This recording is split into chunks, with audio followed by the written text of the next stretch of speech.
ఓం నమః శివాయ. ఓం నమో నారాయణాయ. ఓం శ్రీ స్వర్ణాకర్షణ కాల భైరవాయ నమో నమః.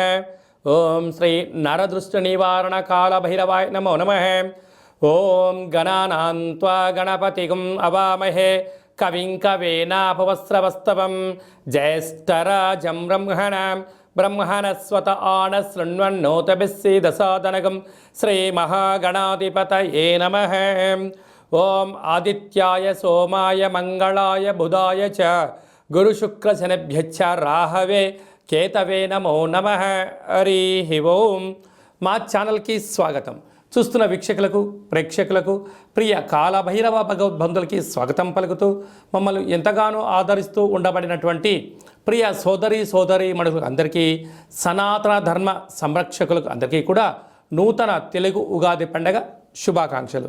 శ్రీ క్రోధినామ సంవత్సరంలో అందరికీ నిండు నూరేళ్ల ఆయురారోగ్యాలను ప్రసాదించాలని, వారాలు 7, తిథులు 15, నక్షత్రాలు 27, రాసులు 12, లగ్నాలు 12, మహర్దశలు 9, అలాగనే షడ్రుచుల సమ్మేళనమే 6 ఋతువులతో కూడుకున్నటువంటి తీపి, కారం, పులుపు, చేదు, వగరు అనేటువంటిది ఎలా ఉంటుందో మనిషి జీవితంలో కష్టాలు సుఖాలు ఎప్పుడు ఉంటాయి. ఎవరి జీవితంలో కూడా ఎప్పుడు కూడా పూర్ణిమ శాశ్వతం కాదు, అమావాస్య అనేటువంటిది ఎప్పుడు అడ్డంకి కాదు అని చెప్పి గుర్తుపెట్టుకోవాలి. కనుక ఈ 360 రోజులు ఈ క్రోధినామ సంవత్సరంలో 30 సంవత్సరాల తర్వాత శని భగవానుడు తన సొంత గృహంలో ఉండగా వచ్చినటువంటి క్రోధినామ సంవత్సరం కావడం వలన అందరికీ నిండు నూరేళ్ల ఆయురారోగ్యాలని, విద్య, ఉద్యోగ, వ్యాపార, రాజకీయ, సేవారంగ కార్యక్రమంలో అన్నింటా విజయం సాధించాలని కోరుకుంటూ ఈ సంవత్సరంలో అందరికీ తెలుగు ఉగాది పండుగ శుభాకాంక్షలు.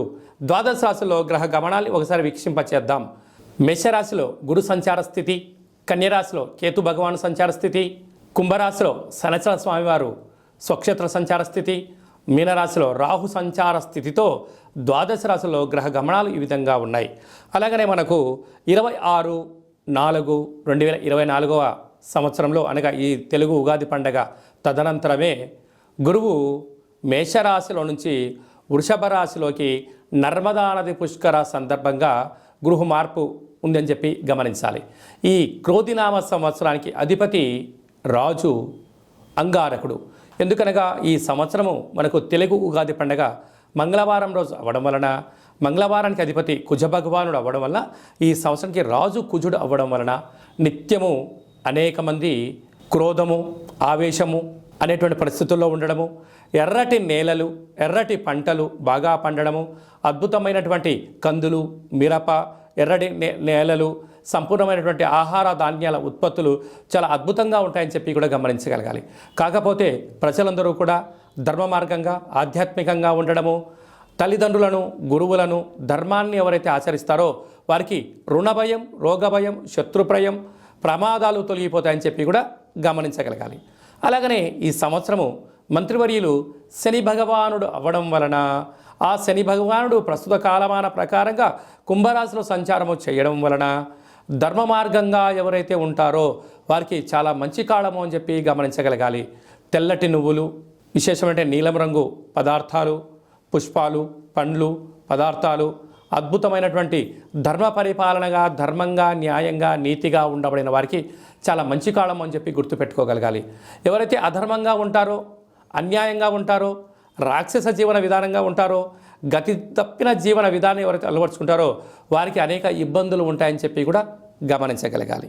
ఈ సంవత్సరము పశుపాలకుడు కృష్ణ పరమాత్ముడు అవడం వలన గోవులు, పశువులు సమృద్ధిగా ఆయురారోగ్యాలుగా ఉండడం, మంచి పాడి, మంచి పంట, ఐశ్వర్యము, సుఖవంతమైన జీవనం ఉండడం జరుగుతుంది అని చెప్పి గమనించాలి.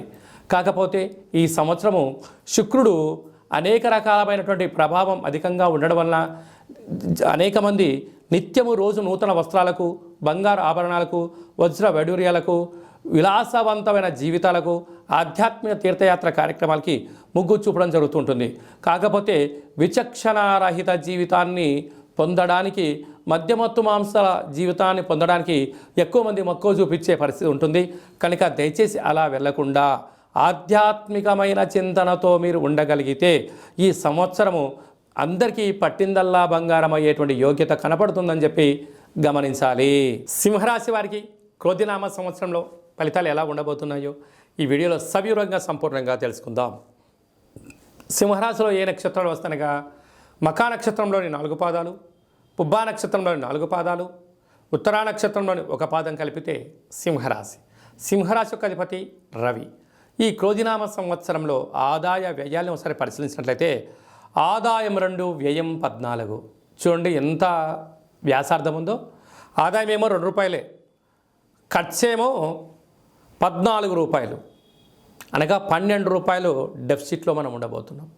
కనుక సింహరాశి జాతకులు బాగా గుర్తుపెట్టుకు సంశయం ఏంటంటే విలాసాలుగా దూరంగా ఉండడం, మితిమీరిన ఖర్చులు తగ్గించుకోవడం, ప్రణాళికాబద్ధంగా జీవనాన్ని పొందగలిగినట్లయితేనే స్థిర చరాస్తులు పోగొట్టుకోకుండా అప్పుల పాలు కాకుండా ఉండడానికి చాలా అవకాశాలు ఉన్నాయి.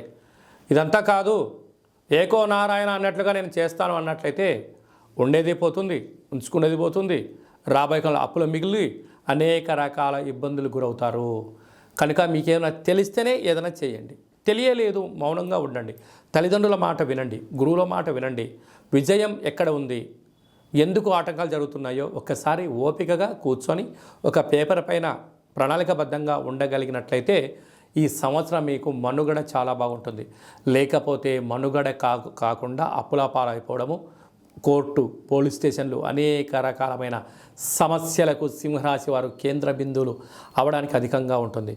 కారణం ఏమనగా ఒకవైపున ఈ సంవత్సరము 30 సంవత్సరాల తర్వాత శని భగవానుడు తన సొంత గృహంలో ఉండగా వచ్చినటువంటి క్రోధినామ సంవత్సరము కనుకనే ఇలాంటి ఆర్థిక, మానసికంగా, శారీరకమైన ఇబ్బందులు పొంచి ఉన్నాయి. తస్మాత్ జాగ్రత్త. అలాగే రాజ్యపూజ్యం 2, అవమానం 2. కొందరు మీరు చేసింది మంచి అంటారు, కొందరు మిమ్మల్ని విమర్శించే వాళ్ళు కూడా ఉంటారు. కనుక ఎంత డిప్పులైన అడవిలో ఉన్నంత వరకే దాని బలం, ఎంత ముసలైన నీటిలో ఉన్నంత వరకే దాని యొక్క బలం, ఎంతటి ఏనుగైనా గజరాజైనా ఒడ్డు మీద ఉన్నంత వరకు దాని బలం. ఈ గజరాజు నీటిలోకి వెళ్ళినా, ఆ ముసలి బయటికి వచ్చినా, అడవిలో ఉన్న పులి గ్రామాల్లో సంచరించిన బోన్లో ఎలా వేసేస్తారో అలాంటి అనేక రకాల సమస్యలు సింహరాశి వారికి పొంచి ఉన్నాయి. తస్మాత్ జాగ్రత్త. అదే కాకుండా వీరికి ధాన్యాధిపతి రవి అవ్వడం వలన వ్యవసాయ సోదరి మనులకు చాలా మంచి కాలం అని చెప్పి గమనించాలి.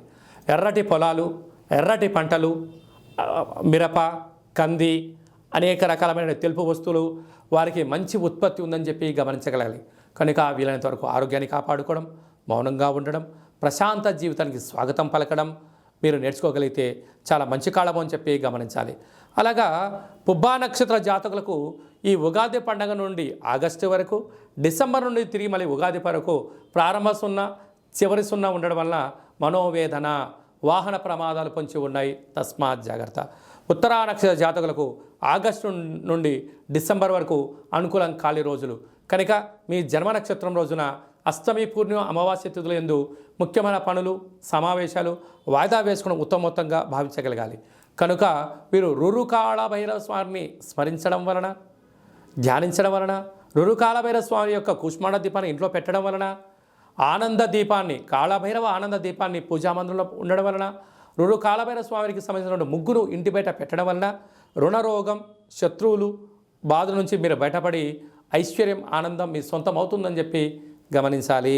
ఈ తెలుగు ఉగాది పండగ ఈ సంవత్సరం మొత్తాన్ని బాగా మనం పరిశీలించినట్లయితే గ్రహ గమనాలలో పెద్దగా మార్పులు లేవు. గురు భగవానుడు ఒక్కడే మేషరాశిలో నుంచి వృషభ రాశిలోకి సంచార స్థితి ఉంది.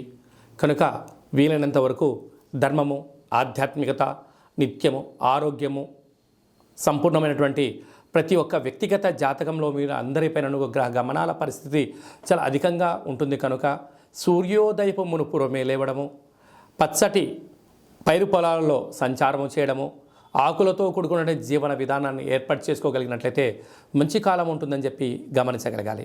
ఈ సంవత్సరము ఏప్రిల్ ఆఖరు నుండి ఆగస్టు 8వ తారీఖు వరకు, అనగా 100 రోజులు దరిదాపు వివాహాది శుభ కార్యక్రమ ముహూర్తాలు లేవని చెప్పి ముందస్తుగా గమనించగలగాలి.